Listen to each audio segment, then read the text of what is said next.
Olá, sejam muito bem-vindos ao nosso Papo da Saúde especial Outubro Rosa. E o Outubro Rosa, gente, é uma campanha de conscientização sobre a prevenção do câncer de mama. E quando a gente fala disso, vocês que estão assistindo a gente, quem adquire conhecimento já está nessa campanha. Quem apoia outra mulher que está precisando de apoio também está nessa campanha. E eu não aprendi tudo isso sozinha, eu aprendi isso com uma mulher que me inspira todos os dias, não só no Outubro Rosa.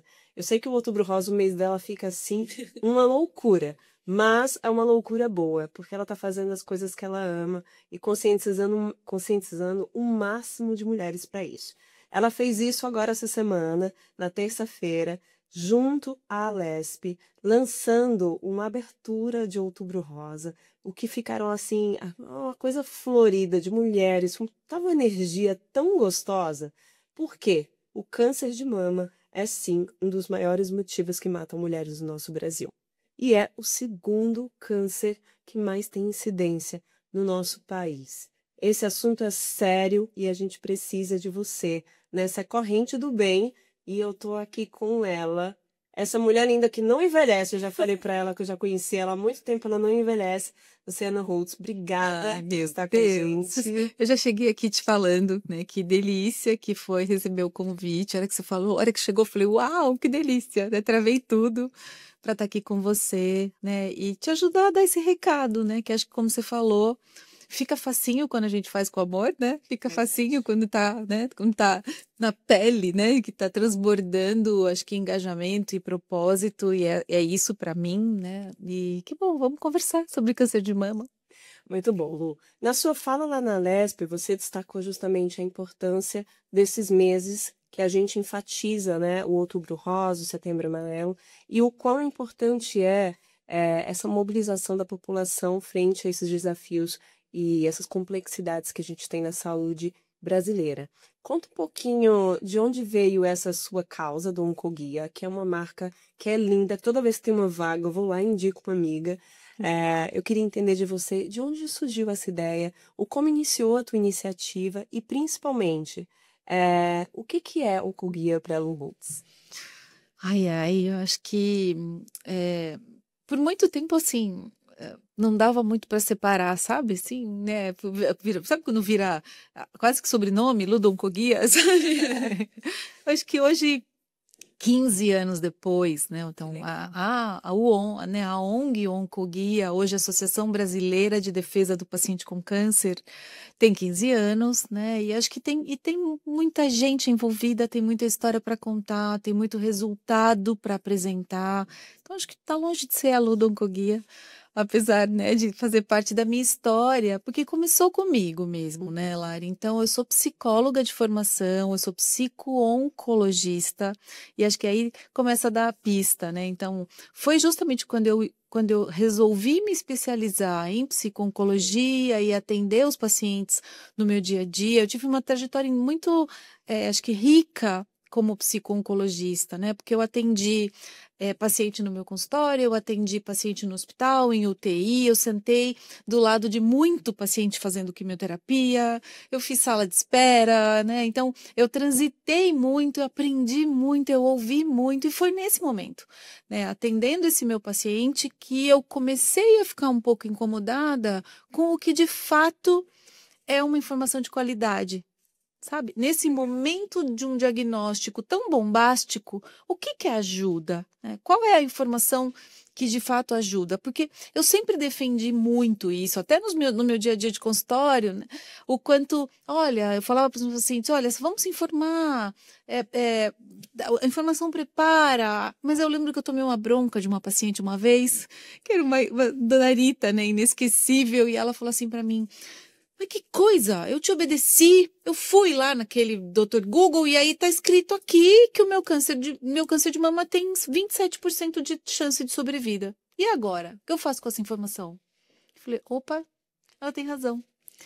Qual é de fato a informação que é útil, de qualidade, né, que faz a diferença no momento da vida, nesse momento da vida, né? Eu fui estudar, Lari, fiz bioética, fui me especializar, e no fim, acho que o resultado desse processo todo foi o site Oncoguia, que eu coloquei no ar em novembro de 2003. Olha só, muito tempo, né? Aí foram 6 anos, ainda como psicóloga, ainda trabalhando muito, que eu tive uma experiência com uma ONG americana muito interessante, que é a Susan Komen, que eu liderei no Brasil uma iniciativa global para Komen, e foi quando eu ouvi pela primeira vez a palavrinha advocacy, e eu entrei em crise, porque eu falei, o que é essa palavra? Como é que a gente vai traduzir ela no Brasil? Tal? E no fim a gente não traduz, e não tem que traduzir mesmo, né?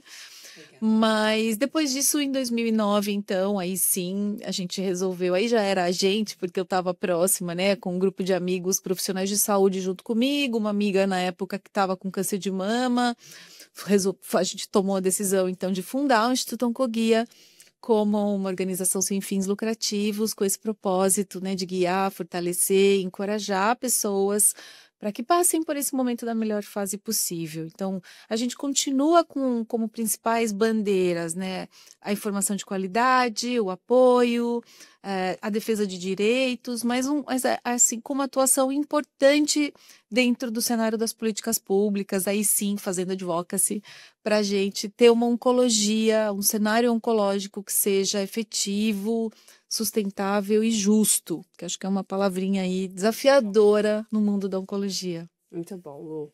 A gente tem aqui muitas mulheres assistindo você. Oba. E eu queria. Eu falei para a Lu que eu não ia focar muito na parte de políticas públicas, porque eu acredito que hoje a nossa missão é passar a melhor mensagem para as nossas mulheres e para os nossos homens que podem apoiar as nossas mulheres em todo esse trabalho. Então, eu queria que você nos guiasse, assim. Eu vi que o Ministério da Saúde ampliou recentemente o acesso à mamografia para de mulheres de 40 a 49 anos. Então, fica aqui o nosso sinalizador, você que está aí, 75% da nossa população está lá no nosso Sistema Único de Saúde. Então, dos 40 aos 49, a gente tem aí a ampliação e o rastreamento até 74 anos. Então, o que impacta e como a gente pode impactar a nossa sociedade de um modo geral? Porque eu chegando em casa, eu tenho uma mulher para eu impactar. Então, como que a gente constrói essa rede de acolhimento para que a gente consiga não só nos cuidar, mas cuidar dos outros? Ai, adorei. Eu acho que para mim o primeiro passo para impactar, Lari, é eu estar muito bem informada e estar muito bem cuidada, sabe? E aí eu acho que é isso, assim, cada uma de nós hoje tem que estar sabendo da relevância do câncer de mama, por que esse assunto tem a ver comigo, porque a gente ainda tem, sabe, assim, preconceitos, mitos e desinformações que atrapalham muito, sabe, que passa por essa questão, isso não é assunto meu, e não tenho idade ainda, sabe, não tenho histórico na família, ou coisas até mais complicadas, né, da famosa do tipo, eu nem vou fazer mamografia porque quem procura acha, sabe, então esse monte de mito aí, né, de preconceito a gente tem que driblar, sem dúvida nenhuma, e garantir que isso tudo não pode influenciar. E tem um outro ponto que eu acho que me preocupa muito, que é o quanto nós, mulheres, não estamos conseguindo priorizar a própria saúde. Tá ficando para depois, viu? Assim, e a gente tá pagando caro com isso. Acho que a gente assumiu aí esse monte de papel que a gente gosta, né? Tá tudo bem, mas não vai dar para continuar fazendo tudo que a gente quer fazer se a gente não colocar nossa saúde em primeiro lugar. Sabe a história da máscara de oxigênio do avião? É a mesma coisa. Né? A gente tem que colocar na gente primeiro para depois colocar, né, em quem está do lado. E aqui o recado é o mesmo. Então, assim, já indo, né, para informações importantes, né, Lari? Nem que a gente comece falando de número. Lari, é 1 em cada 8. Não tem saída. É facinho para cada uma de nós, né, pensar rápido em quem são as 8 mulheres que estão perto da gente todo dia. uma vai ter câncer de mama. E aí, o que a gente faz com essa informação? Né? Eu fico paralisada ou eu assumo uma postura, né, proativa e passo a cuidar melhor de mim? Porque o que fazer a gente sabe, sabe? Perfeito. Então, acho que são pontos importantes. Perfeito, Lu. E quando você fala isso, a gente sempre olha para os principais fatores de risco, né? Mas esses principais fatores de risco não é uma fórmula pronta. A gente precisa muito prestar atenção também, que é uma doença que a gente chama de injusta, né? Nossa, que injustiça. Chegar em qualquer um. Eu assisti num evento a palestra da Ana Furtado. E ela usou. Eu estava lá com você, muito bom. E uma coisa que ela coloca é muito interessante, né? Que é o porquê que sou eu. Porque eu, Eu faço tudo tão direitinho. fazia tudo, Então, né? eu acredito muito que a gente não deva focar só nos fatores de risco. É muito importante a gente entender que a vida está passando, então essa questão da saúde mental e da priorização, né, e do autocuidado é extremamente importante, o como que a gente conscientiza o próximo, né? Quem está ao nosso lado. Porque realmente a gente pode precisar tanto do próximo ou ser a pessoa que vai precisar desse apoio. Tô pensando aqui na fala da Ana, né? Porque ela falou porque eu, mas ela falou que a virada foi quando ela começou a falar por que não eu, Exato. né? Bem bom isso, bem bom. Bem, Mas você sabe que eu acho que aqui, pegando nessa questão do fator de risco, né, Lari? Vamos lembrar que, assim, o primeiro é a gente ser mulher, né? Não tem mais. Claro que a gente sabe que quanto mais velha, maior, mas assim, tá? 25% do dado brasileiro das pacientes com câncer de mama tá entre 40 e 49. Tá aí, inclusive, a justificativa, finalmente, do Ministério da Saúde ampliar para 40. Agora, quando a gente olha a taxa de adesão à mamografia, Lari, de 50 a 69, a gente faz 10 anos que nós não batemos 30%. Ou seja, tem muita mulher nessa faixa etária de 50 a 69 que não está fazendo a mamografia, sabe? Então fica aqui, acho que já um pedido, se para quem tem mãe, para quem tem vó, para quem está com essa idade, tá mesmo com a mamografia em dia, porque, Lari, a mamografia é o único exame, por mais chato que seja, né? Porque eu não vou falar aqui que é legal fazer mamografia, porque não é legal fazer mamografia. Tem a turma que fala que dói, tem a turma que fala que não dói, mas é o único exame e também outra coisa que às vezes é confusão, né? Que as pessoas falam que mamografia é prevenção. Não, mamografia é achar pequenininho. Eu literalmente estou fazendo um exame para eu ver se está tudo bem e para eu ter a oportunidade de achar um câncer pequenininho. Se eu não gosto, se não fosse assim, é só assim que eu consigo ter 95% de chance de cura. É muita coisa. Nossa, 95. É muita coisa, sabe? Sim, ninguém quer achar um câncer, eu sei. Mas também falamos aqui que ele pode e vai chegar. Como é que a gente quer que ele chegue, né? Perfeito. E como é que está o Brasil, olhando para esses rankings, olhando para o mundo, né? Você que participa tanto de outras ações, aqui no Brasil é um ponto cultural ou realmente o mundo também se posiciona nessa falta de foco e autocuidado? Não, eu acho que a gente pode falar aqui, pelo menos no Brasil, a gente está falando de 70 mil novos casos de câncer. Acho que o câncer de mama, obviamente, é um desafio para o mundo inteiro. O problema nosso é a quantidade de diagnóstico tardio. Nosso problema é esse. Assim, em torno de 55% dos nossos diagnósticos, Lari, são feitos nas fases 3 e 4. Ou seja, eu não consigo mais curar nas fases 3 e 4, entendeu? Então, esse pequenininho que a gente está falando aqui, a gente não está achando no Brasil. Né, o mundo está conseguindo, obviamente, ver a incidência aumentar, e aí, claro que a gente tem que olhar para as razões disso, mas sim nos estágios mais iniciais, sabe? E aí, aqui, então, estou falando de 70 mil novos casos de câncer por ano, e eu acho que é importante a gente falar, Lari, que tem sim barreiras que são pessoais, mas tem sim as barreiras do sistema de saúde. Qual para mim que é o problema? Quando as duas se juntam, né? Porque assim, cada mensagem desse Outubro Rosa que a gente conseguir tocar uma mulher que está ouvindo a gente aqui, por exemplo, né, e que não está com a mamografia em dia, e amanhã ela fala, ai meu Deus, depois da conversa lá, eu vou fazer minha mamografia. Se ela chegar no postinho, se ela chegar no local onde ela vai fazer a mamografia e não tiver mamografia disponível para ela, foi tudo por água abaixo. Sabe? Por isso que eu acho assim, para mim, né, a mensagem de conscientização tem que andar colada com o acesso, sabe? Não dá para estar separado. Perfeito. Você usou uma frase que eu achei incrível lá no evento da Lesp, que você falou que às vezes não falta coragem e sim acesso. E está muito atrelada a essa sua fala.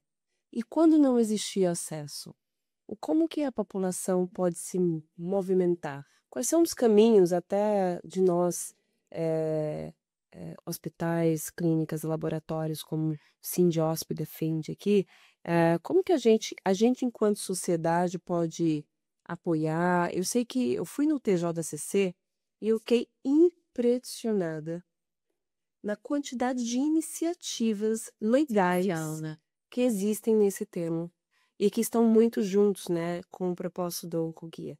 E que eu comecei a falar aqui para as meninas do Sindiosp, elas não faziam nem ideia. Então, como que a gente consegue dar luz, né? E aí a gente separou o mês de Outubro Rosa Muito legal. para dar luz a essas iniciativas que não são vistas. É isso, eu costumo falar, né, que acho que tanto que eu tenho escolhido, né, os meus aceites no Outubro Rosa em espaços, Lari, fora do nosso mundinho do câncer, sabe?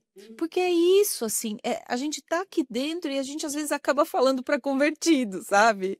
Então, tudo que a gente puder furar a bolha mesmo, sabe? Falar, eu fui esse fim de semana num congresso monstro, Lara. A gente tem que estar lá, o Sindosp tem que estar lá, que é um congresso da mulher empreendedora, chama Rede RMEEM, o que tinha de mulher lá dentro, meu Deus. Simplesmente porque é o espaço para quem quer empreender, sabe? Então, esse é o espaço que eu acho que a gente tem que levar, tem muita iniciativa mesmo, sabe? Para que a mensagem chegue e eu acho sim, né, que essa oportunidade, por exemplo, que você está nos dando aqui, né, de vir contar o que o Onco faz, porque é isso, tem muita gente fazendo muita coisa, né, para mudar as realidades. Perfeito. Tem muita gente boa fazendo voluntariado, mas a gente vê aí a curva de crescimento de casos absurdos, né? Principalmente quando a gente olha para nível Brasil, onde a gente tem aí como fator de risco até a parte de alimentação, obesidade, falta de exercício físico. A gente vê que a parte de educação, ele tem aí um apoio muito significativo nesses casos que poderiam ser, né, evitados. Então, o que eu queria que você me contasse um pouquinho sobre o Oncoguia, eu sei que vocês têm inúmeras iniciativas, têm ouvidorias, conta um pouquinho para a gente, em termos de serviços, em termos de como que nós mulheres podemos estar ainda mais próximo do Oncoguia. Super, eu acho que o Onco né, somos uma ONG, né, Lari, para cuidar de quem recebe o diagnóstico de câncer, né? Claro que o cenário é muito mais amplo, então falar de prevenção, falar de detecção precoce faz parte, mas o grande objetivo é não deixar com que nenhuma pessoa, né, nenhuma mulher que receba, por exemplo, um diagnóstico de câncer de mama passe por essa fase sozinha, sabe? Acho que o peso da solidão, o peso da desinformação, o peso, né, de não ter com quem conversar. Então, só nessas 3 frentes a gente já tem muito o que oferecer. Então, hoje o Onco tem o Fale com Oncoguia, que é uma plataforma multicanal, que é o 0800 773 1666. Então, para que o paciente liga para o Oncoguia? Para tirar dúvida, para compartilhar um problema, ou literalmente para desabafar e pedir colo, tá? Então, essas são as 3 grandes demandas. Dentro de dúvida, tem muita desinformação e muita busca por direitos, então eu quero conhecer meus direitos, e aí nesse assunto somos experts, né? Então, sim, conhecemos todos os direitos, a gente ajuda, né, na conquista, porque acho que você já me ouviu falar isso também, né? Uma coisa é o direito conquistado, outra coisa é o direito garantido, e as coisas não estão caminhando juntas, não estão, infelizmente. Tem muito paciente que liga porque está na fila do SUS, ou porque teve uma negativa no plano de saúde, Então, tem desafios aí que vão acontecendo e que só chegam no colo a hora que o câncer chega. E ninguém tem informação sobre isso, né? Então, também pode buscar a gente. Então, é pelo telefone, é pelo WhatsApp, pode mandar mensagem pela rede social. Tudo chega, né, nessas nossas atendentes que daí vão entrar em contato. Isso tudo é totalmente gratuito. O portal, né, Lari? Então, tudo começou com o portal continua sendo, né, um grande veículo com muita informação, muita informação. Tudo que o paciente precisa saber tem lá. As nossas rodas de conversa, que também são muito badaladas, né? Então, toda quinta-feira a gente tem o nosso comitê de saúde emocional, formado por psico-oncologistas, que oferecem este espaço de acolhimento, de escuta, de troca, para a gente cuidar dessa parte, então, né, dos sentimentos, que sempre bagunça muito também no diagnóstico. E tem uma rede recém-lançada, que é bem jovenzinha, que é a nossa rede de pacientes negros com câncer. Isso é novidade, sim. E nasceu da escuta, tudo que a gente faz, Lari, nasce da escuta do paciente, nasce da demanda, nasce do que o paciente nos procura, nasce dos dados que a gente compila. Então, por exemplo, esse ano, o nosso tema central, que a gente está batendo muito na tecla, está em torno dos direitos.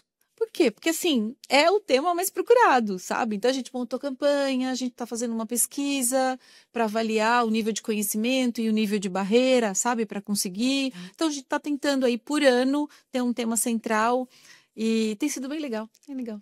Bacana, eu acho que eu fico bem E, claro, inspirada. seguir todas as redes sociais, né? O que o Onco é bem legal nas redes sociais. Então, todo mundo que está aí assistindo já segue as redes sociais do Oncoguia, é incrível. E já segue o da Lu também, que ela é maravilhosa, gente. Ela é mãe de príncipes, que coisa mais... Fica, né? Você também. Gente, sempre se curte, né? Eu queria te dizer que hoje a gente está propositalmente assim, meio masculino feminino. Eu tô medo. E eu acho que isso é a grande graça dessa campanha, né? A gente entender que essa não é uma campanha feminina. Essa é uma campanha de todos nós. Então, vocês, meninos que estão nos escutando, também é importante a gente saber, vamos dizer que apoiar as mulheres. Há pouco, no TJCC, eu fiz um podcast com a Karine Cidade. Ela mandou um beijo para você. Que linda. E ela lançou lá no TJCC uma cartilha de acolhimento à pessoa com câncer.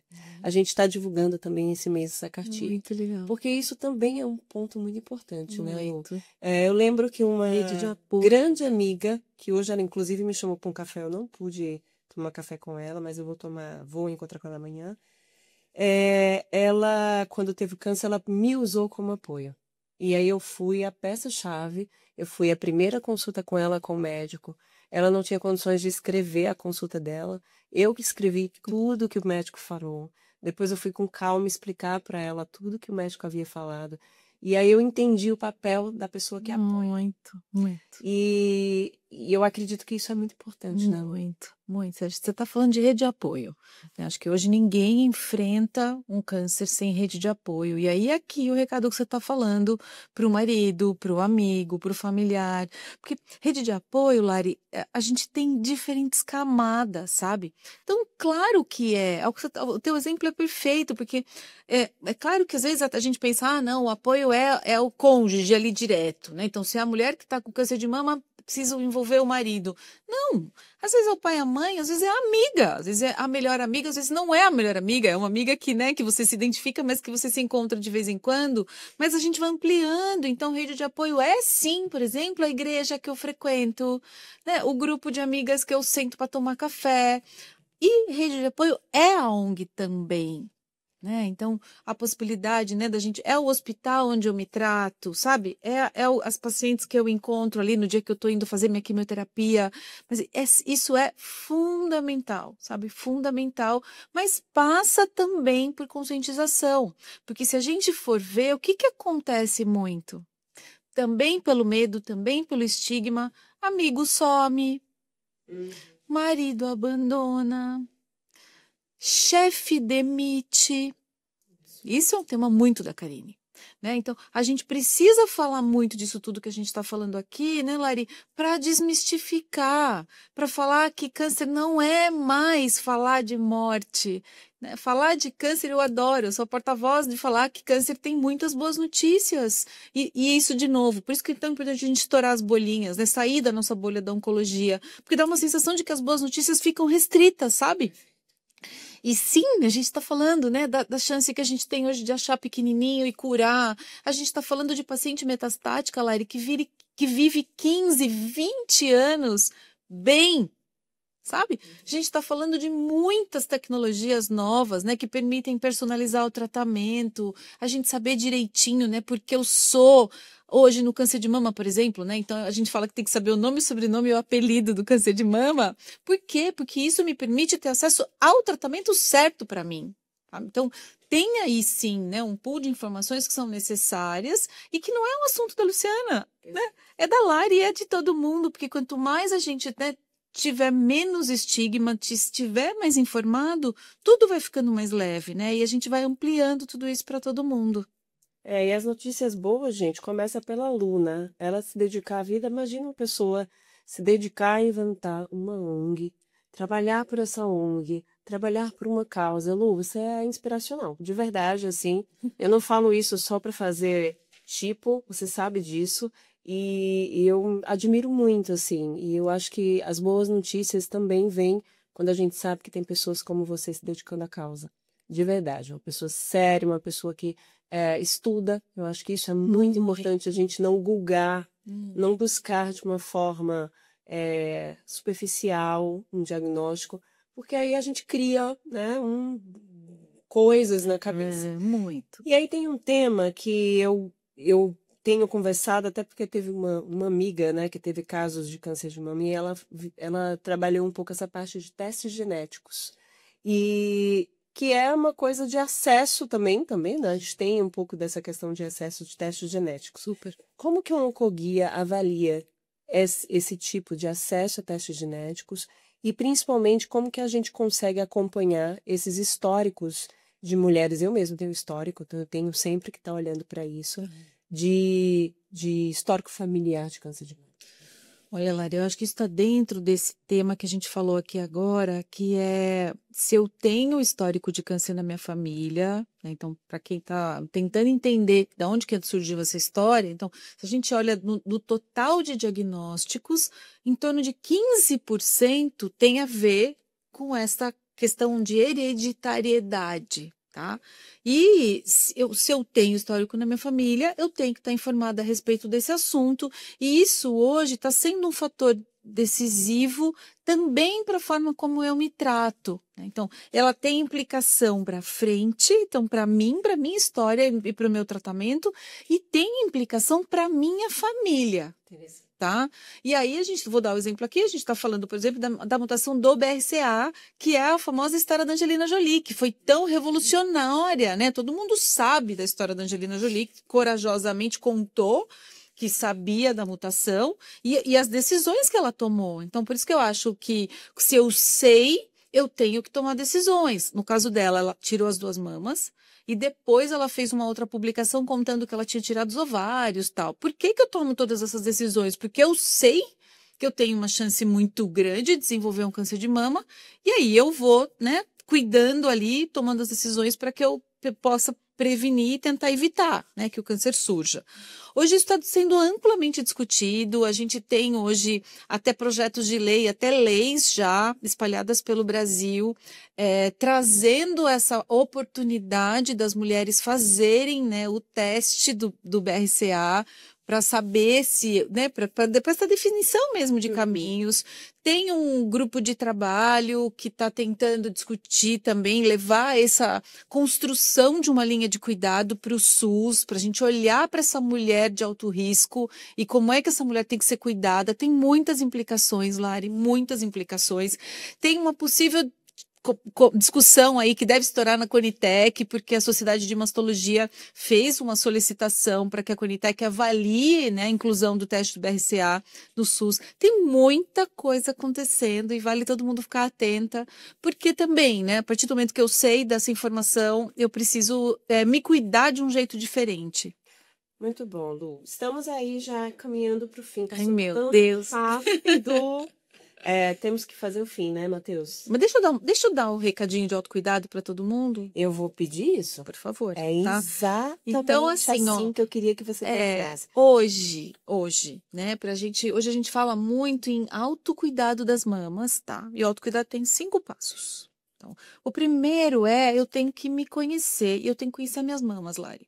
Então, o famoso autoexame, que a gente já ouviu falar tanto, ele perdeu um pouco o peso da palavra só, mas a gente continua mandando fazer a mesma coisa, tá? Que é por meio do toque, da visualização, eu conheço a minha mama, por quê? Porque eu preciso saber o que é normal para mim. É esse o objetivo. E aí, assim, médico examina, mulher conhece, tá? Essa, acho que para mim é a diferença, assim. Eu tenho que ir ao ginecologista uma vez por ano, né? No ginecologista, conversar sobre esse meu histórico familiar aí que a gente acabou de falar.